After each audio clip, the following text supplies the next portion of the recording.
Ei, gente boa! Bem-vindo à aula de número 6 do nosso curso sobre NOM. Essa aula ela vai ser um pouco mais longa, mas ela é essencial para que você entenda como que a NOM vem ganhando território e influência no mundo todo. Então, vou pedir que você tenha paciência e preste bastante atenção. Vamos lá? Tirar algumas escamas dos olhos? Então tá. Para bancar as suas despesas, um governo federal ele tem três opções na mão. Ele pode literalmente imprimir dinheiro, fazer dinheiro imprimindo mais notas lá na Casa da Moeda. Ele pode cobrar impostos ou ele pode emitir títulos da dívida, títulos do tesouro. Imprimir dinheiro é um negócio bom pra caramba. Pensa, você vai lá com uma impressora e sempre que precisar você pode imprimir o tanto de dinheiro que você quiser. Só que isso tem um problema. Quanto mais dinheiro você imprime, menos aquele dinheiro vale e o efeito final é uma perda no valor da moeda, que consequentemente gera inflação. E isso não é exatamente bom para a economia. Cobrar impostos, que seria a segunda opção, também é uma coisa boa para o governo. Sempre que ele precisar de um reforço nas contas, ele vai lá e aumenta os impostos ou cria impostos novos e pronto. O caixa do governo volta a ficar equilibrado. Só que, novamente, isso traz outro problema. Se você começar a cobrar impostos demais, a economia vai ficar estagnada. Quem produz pode se sentir desestimulado a continuar produzindo e isso também é péssimo para a economia. Além disso, os impostos não são exatamente uma coisa popular junto ao público. E um governo que vive criando e aumentando impostos, ele está se arriscando a ser deposto do cargo por causa de pressão pública, revolta, revolução, passeata e por aí vai. Então, até a década de 1990, aqui no Brasil, quando o governo queria gastar mais dinheiro do que ele tinha arrecadado, ele ia lá e dava a ordem para que se imprimisse mais dinheiro. É evidente que isso levou a inflação a níveis astronômicos e quando os gênios do governo finalmente entenderam que o que eles estavam fazendo estava causando mais problemas do que soluções, eles foram lá e aprovaram a Lei de Responsabilidade Fiscal no ano 2000. Ok, isso resolveu o problema da inflação, mas não resolveu o problema do governo. Como é que ele vai fazer agora, quando ele quiser ter mais dinheiro? Foi aí que surgiu, que sempre houve, mas foi aí que o governo começou a utilizar com mais força a terceira alternativa, que são os títulos do tesouro ou títulos da dívida pública. Você deve estar cansado de saber que é mais do que frequente que o governo termine gastando mais do que ele arrecada. Só que para não gerar mais inflação e para não colocar a corda, apertar mais ainda a corda no pescoço dos pagadores de impostos, o Ministério da Economia, por meio da Secretaria de Tesouro, eles vão lá e emitem alguns papéis e vendem esses papéis para investidores, que quando compram os papéis, na verdade, eles estão emprestando dinheiro para o governo.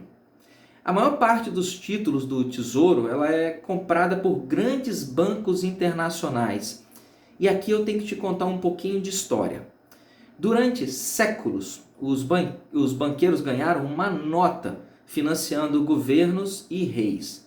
Só que as pequenas operações bancárias, descontar um cheque, sacar um dinheiro e tal, isso dá para ser protegido por sistemas de lastro. No começo dava. Mas que tipo de lastro você vai utilizar quando se trata de financiar uma nação inteira? E se o banqueiro emprestou dinheiro para o rei e quando ele quiser fazer a cobrança da dívida, o rei virar para ele e falar assim, cortem-lhe as cabeças. Ou cortem-lhe a cabeça, né? O banqueiro só tem uma.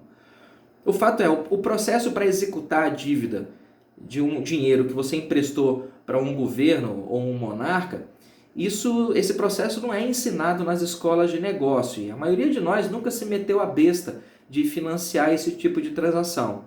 Então a gente nunca pensou muito a respeito disso.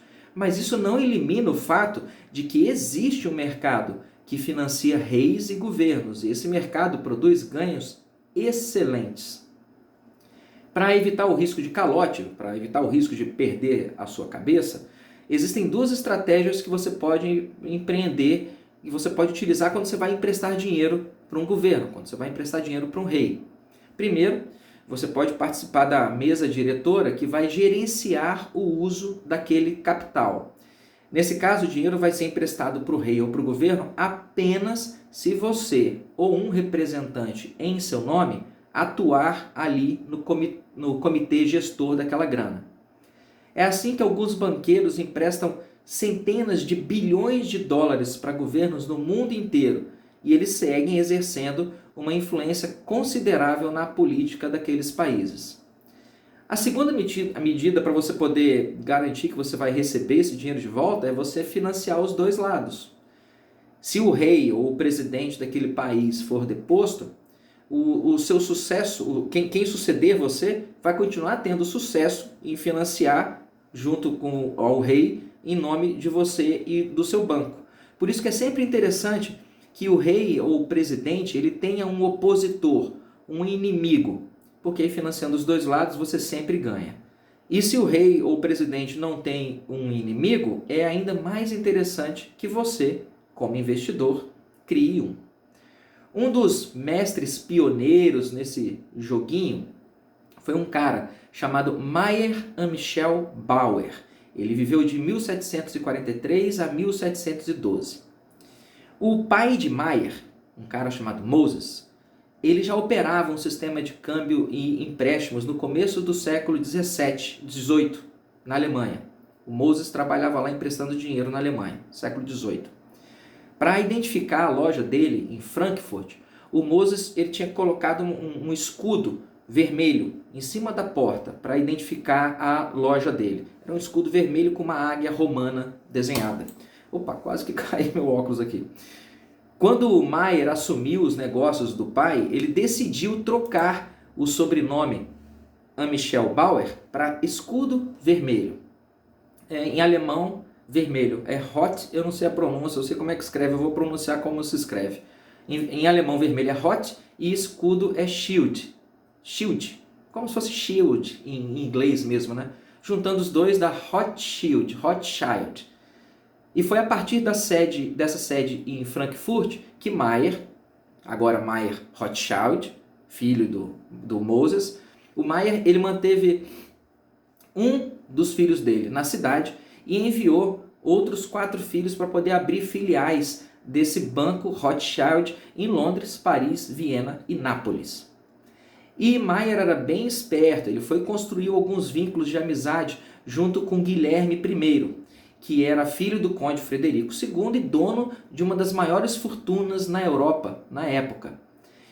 Para proteger a riqueza durante as guerras napoleônicas, o holandês Guilherme I ele recolheu aos Rothschild em Frankfurt e o dinheiro do Guilherme foi transferido para a filial dos Rothschild, que era comandada em Londres por Nathan, filho do Mayer.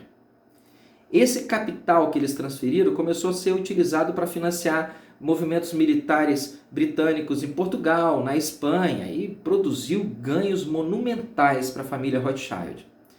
Nos 200 anos seguintes, os juros desses investimentos e de outros que eles fizeram, eles tornaram os Rothschild muito mais ricos que os mecenas deles, ficaram muito mais ricos do que o Guilherme I. E iam sempre repetindo essa estratégia, emprestar dinheiro para governos que lutavam entre si. Se você examinar os conflitos armados do século XIX, você vai ver que eles sempre eram travados em nome de um equilíbrio do poder. Quando um rei saía da linha, estourava uma guerra e a vitória sempre caía do lado daquela parte que tinha recebido a maior parte do financiamento do Rothschild. No final das contas, os Rothschild é que bancavam a guerra e bancavam o lado que ia sair ganhando para que eles também lucrassem com isso. Mas isso vai ser um tema da próxima aula. O lance é, desde o início das operações desses impérios bancários internacionais, o clube das pessoas absurdamente ricas e influentes, ele sempre encorajou o aumento da dívida pública dos governos. Os Rothschild entenderam isso desde o começo e rapidamente eles foram seguidos por outros bancos familiares, como JP Morgan, Warburg, Erlangers, Kuhn Loeb. Mas ainda que guerras, revoluções e epidemias sejam úteis para que o clube das pessoas absurdamente ricas e influentes aumente seu controle sobre os governos, a chave desse controle sempre esteve no controle do dinheiro. Você pode até controlar um governo, se esse governo tiver no seu caderninho de dívidas.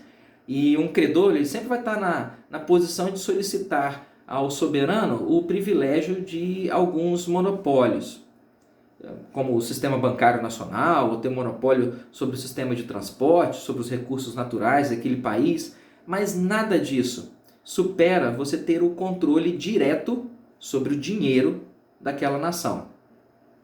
Os conspiradores da nova ordem mundial, eles sabiam que não era possível dominar uma nação sem o uso da força, a menos que aquela nação possuísse uma instituição por meio da qual eles pudessem ter o domínio do dinheiro e, consequentemente, da economia daquele país.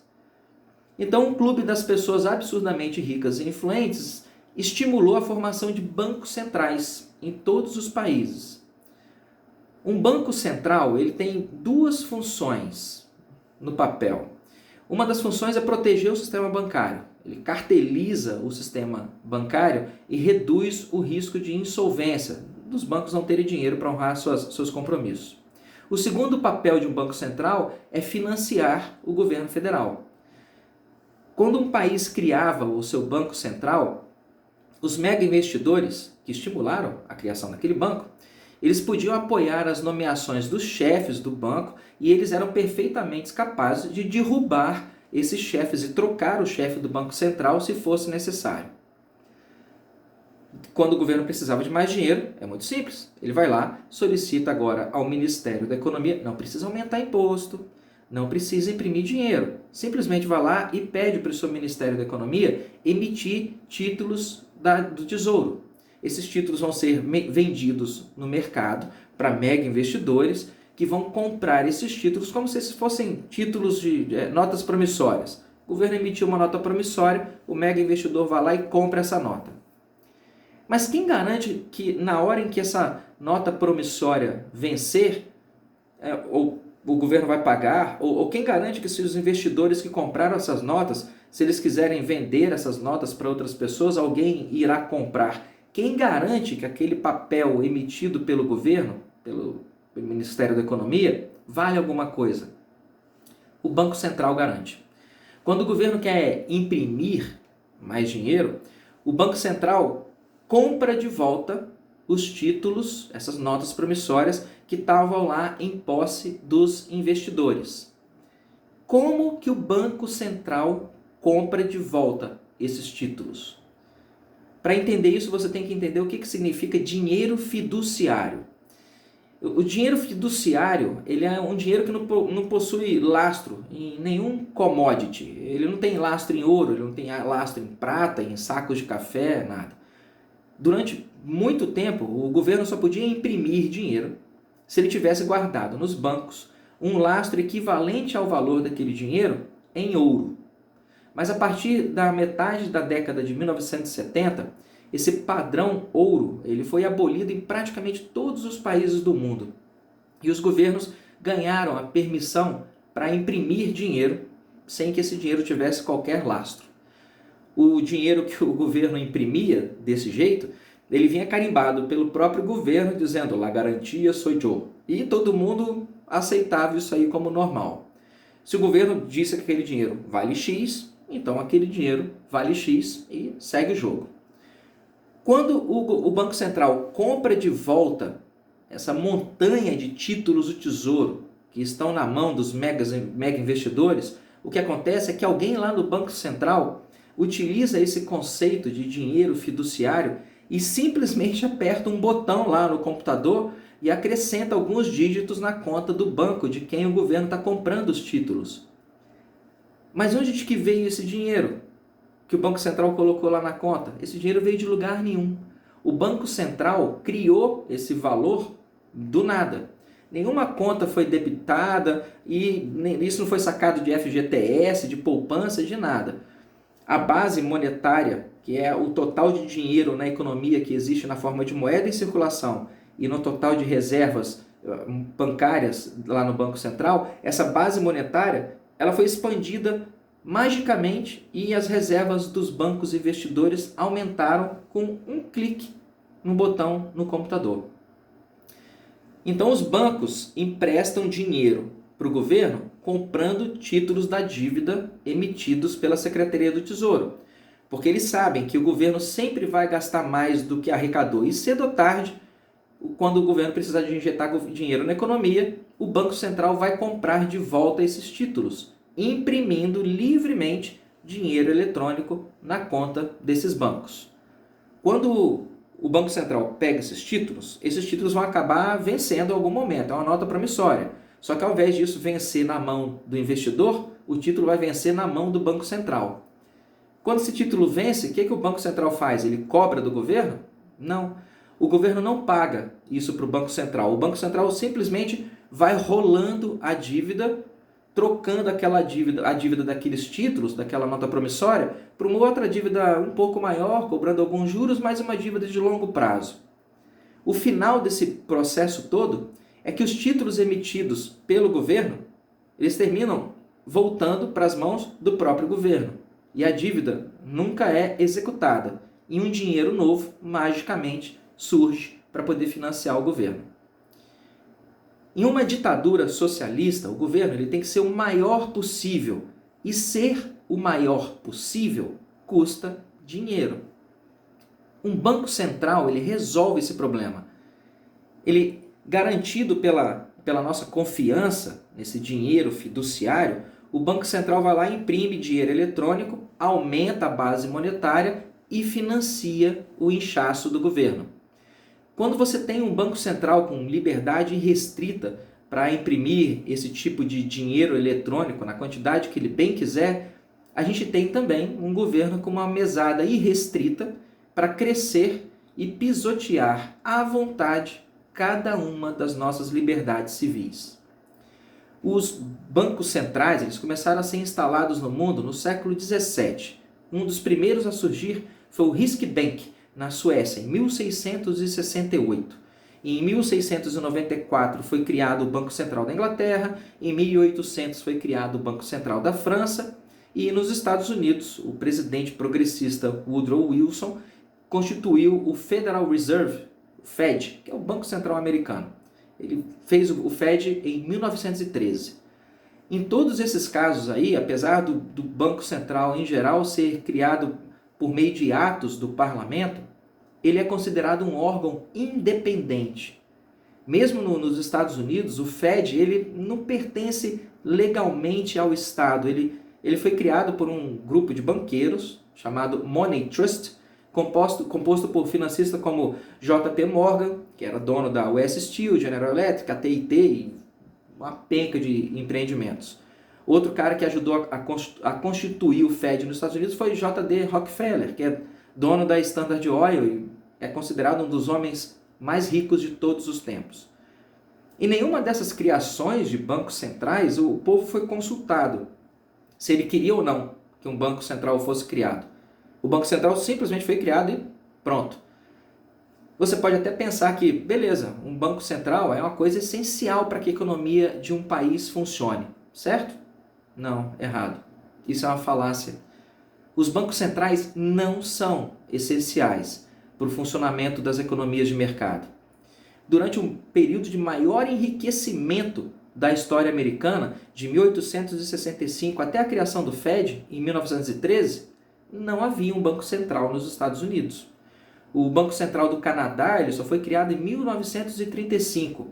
E o sistema bancário, a economia canadense, atravessou a Grande Depressão, que ocorreu de 1929 a 1939, sem maiores problemas e nenhuma grande falência bancária foi registrada no Canadá nesse período. No Brasil, em 1945, no final do primeiro período do governo do socialista Getúlio Vargas, como presidente da República, Getúlio criou a Superintendência da Moeda e do Crédito, ou SUMOC. A finalidade da SUMOC era exercer o controle monetário e já preparar a organização de um Banco Central no Brasil. E o Banco Central brasileiro ele seria estabelecido finalmente no dia 31 de dezembro de 1964, durante o governo do Marechal Humberto Castelo Branco. Ou seja, a economia brasileira viveu muito bem, obrigado, durante 464 anos, sem a necessidade de ter um banco central. Só que hoje em dia as pessoas estão tão acostumadas à existência do Banco Central que elas acham que não é possível um país viver sem um Banco Central. O cidadão chega a achar que ter um Banco Central faz parte da solução para os problemas econômicos de um país, mas isso é um engano sem tamanho. O Banco Central, quando ele permite o inchaço do Estado, ele não faz parte da solução, ele faz parte do problema. E ele é uma parte importante desse problema. Quando o Banco Central faz investimentos em empresas privadas, a gente está permitindo que o Estado intervenha cada vez mais na economia, aumentando ainda mais o problema que o próprio Estado causou. A verdade é que o Banco Central ele é um agente trabalhando a favor do agigantamento do Estado. E quanto mais gigante o Estado, mais totalitário ele pode ser e mais a gente vai se aproximando do modelo ideal de uma ditadura socialista. Como eu falei um pouco antes no vídeo, os bancos centrais eles sequer pertencem aos países de origem. O Banco da Inglaterra, o Banco da França, o Banco da Alemanha, eles não são exatamente propriedades do governo da França, da Alemanha ou da Inglaterra. Eles são monopólios privados geridos por banqueiros internacionais com a garantia do Estado. Nos Estados Unidos, tem um cara famoso lá, o Alan Greenspan, que foi o poderoso chefão do Fed durante muitos anos. Tudo bem. O Alan Greenspan veio da onde? Ele trabalhou durante anos no comitê executivo do Banco Comercial das organizações JP Morgan. Então o presidente do Fed veio de um sistema bancário que ajudou a criar o próprio Fed. O chefe do Fed, antes do Greenspan, tal do Paul Volcker, ele foi durante muito tempo um colaborador importante dentro do Império Rockefeller, que também ajudou a criar o Fed. A maioria dos chefes de bancos centrais no mundo todo segue esse mesmo padrão. Eles vieram das instituições bancárias que estimularam a criação do Fed. Eles não estão lá no Banco Federal, no Banco Central, para poder ajudar o país. Eles estão lá para poder ajudar o pessoal que colocou eles lá. Ainda que um banco central não seja essencial para o funcionamento da economia, então, de repente você pensa que, tudo bem, ele não é essencial, mas ele é importante para gerenciar a prosperidade de uma nação. Financiando o governo, de repente o Banco Central poderia operar um sistema neoliberal no estilo keynesiano e isso ia fomentar o desenvolvimento do país. Pô, de repente o Banco Central ele não é essencial, mas ele é importante. Não. Em 1994, a dívida total do governo federal era o equivalente a 68 bilhões de reais. Em 2018, a dívida total do governo já estava em 3,87 trilhões de reais. E em 2019 agora fechou em 4,24 trilhões. Ou seja, entre 94 e 2019, o endividamento do governo federal, financiado pelo Banco Central, aumentou 56 vezes. Nesse mesmo período, de 94 a 2019, a base monetária do Brasil aumentou de 6 bilhões para 208 bilhões. A base monetária aumentou 46 vezes. Um modelo similar veio ocorrendo nos bancos centrais do mundo inteiro. Nos últimos 20 anos, o Banco Central Europeu e o Banco Central do Canadá, eles aumentaram a base monetária dos seus países em quase 2 vezes. O Banco Central do Japão aumentou a base monetária do Japão em 3 vezes. O Fed, o Banco Central da Inglaterra, aumentaram a base monetária dos Estados Unidos e da Inglaterra 5 vezes. Se o governo brasileiro vem emitindo toneladas de títulos do Tesouro, pegando tanto dinheiro emprestado assim e tendo a garantia de cobertura desse dinheiro fiduciário criado pelo Banco Central e injetando esse dinheiro todo na economia, por que a economia brasileira não está bombando? Por que, mesmo tendo aumentado a base monetária e tendo se endividado tanto, o PIB do Brasil vem crescendo apenas 0,7% ao ano nos últimos 10 anos? É muito simples, é porque todo esse dinheiro que circulou na parceria entre o Banco Central e as pessoas absurdamente ricas e influentes, esse dinheiro nunca teve como objetivo beneficiar a economia nacional ou o povo. Esse dinheiro sempre teve o objetivo de produzir lucros imensos para o clube das pessoas absurdamente ricas e influentes e para poder fazer o Estado crescer. O Estado cresceu tanto que o governo federal brasileiro ele possui algum tipo de participação e influência em pelo menos 675 empresas. E desde a década de 2000, desde o governo daquele maldito comunista Lula, a participação estatal na economia só vem aumentando, graças à contínua criação de dinheiro do Banco Central. O retorno para essa parceria é o Banco Central garantir para os caras que emprestam dinheiro para o governo crescer, garantir para esses caras um lucro imenso. Além da criação desse dinheiro de mentirinha para poder financiar o Estado, o Banco Central ele também tem uma ação centralizadora na economia, porque ele determina a taxa básica de juros que os bancos devem utilizar quando emprestam dinheiro entre si. Esses empréstimos que os bancos fazem entre um banco e outro, Santander empresta para o Itaú, Itaú empresta para o Banco do Brasil, esse dinheiro que sai emprestado pelos bancos, eles são necessários para poder manter os níveis de reservas bancárias que são exigidos pelo Banco Central. O ideal seria que os juros desses empréstimos fossem determinados pelos próprios bancos enquanto eles fazem negócios entre si. Mas o Banco Central vai lá e põe o dedo e assume o controle direto sobre as taxas desses juros. E isso acaba afetando a economia como um todo.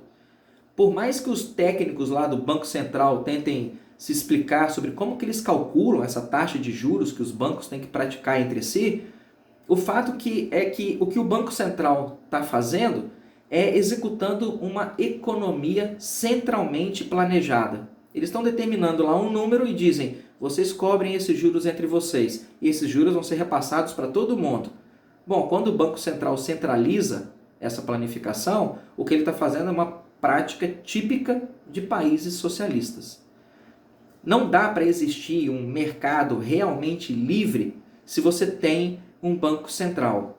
Se o preço do dinheiro, que é o preço mais importante da economia, é determinado pelo governo e não pelo mercado, então a gente não tem uma economia livre, a gente tem uma economia planificada, uma economia no molde socialista mais clássico de todos.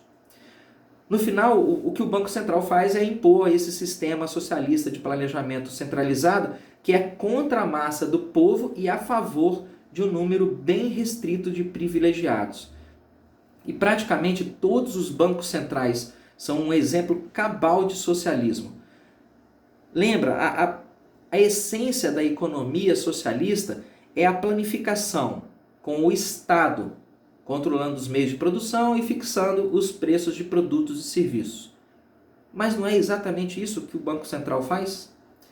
Os super ricos, o clube das pessoas absurdamente ricas e influentes, eles se beneficiam bastante quando o Banco Central injeta dinheiro na economia, porque eles têm acesso a esse dinheiro antes que esse dinheiro faça os preços subirem por causa da inflação. Quando esse dinheiro novo que foi criado pelo Banco Central finalmente consegue chegar lá na ponta, lá no bolso do cidadão médio, os preços já aumentaram tanto que esse dinheiro novo acaba tendo menos valor. A maioria das pessoas não entende que um dos aspectos mais importantes da sociedade, ela está além do alcance do nosso poder de voto.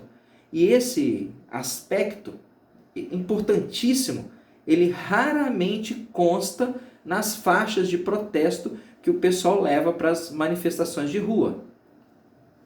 O Banco Central nunca é atacado numa manifestação de rua. Atualmente, dos cerca de 200 países que existem no planeta, mas dependendo da lista, 193, 198, vamos fazer a conta em 200. Desses mais ou menos 200 países que existem, só 11 não possuem um banco central propriamente dito ou algum tipo de autoridade monetária que faça o papel restrito que seria de um banco central. Hong Kong, Panamá, Nauru, Kiribati, Tuvalu, Palau, Ilhas Marshall, Estados Federados da Micronésia, Mônaco, Andorra e Liechtenstein. Esses países não possuem banco central. Todos os outros, 95% dos países, têm a porcaria de um banco central. A essa altura aí, eu acho que você já entendeu que, tendo um banco central independente, tudo fica mais fácil para o clube das pessoas absurdamente ricas e influentes. Um banco central torna mais fácil a transferência de dinheiro, a proteção de riquezas, o financiamento de conflitos armados, o direcionamento dos investimentos nacionais, a manipulação dos índices de juros de inflação, as taxas de câmbio. Quando você controla um banco, você cria um banco central e você controla um banco central, todo tipo de fraude no livre mercado, qualquer tipo de fraude que você quiser, essa fraude pode ser feita sem qualquer intermediário e nem o céu se torna o limite para o tamanho dos lucros dessas operações. Se você quer um monopólio nacional, você quer dominar um governo, então você precisa implantar nesse país um sistema socialista nacional. E nada melhor para controlar totalitariamente um governo nos moldes socialistas do que você ser o sujeito que controla totalitariamente a parte mais importante do governo, que é o dinheiro que banca a existência do próprio Estado. Por meio de um banco central, esse controle totalitário de uma nação, ele se torna tão simples quanto roubar o doce de uma criança. E é por isso que constituir um banco central é 90% do que é necessário para você tornar um país socialista. É isso aí, pessoal, e a gente se vê na próxima aula, na aula número 7. Cabeça para funcionar. Acorde, Neo.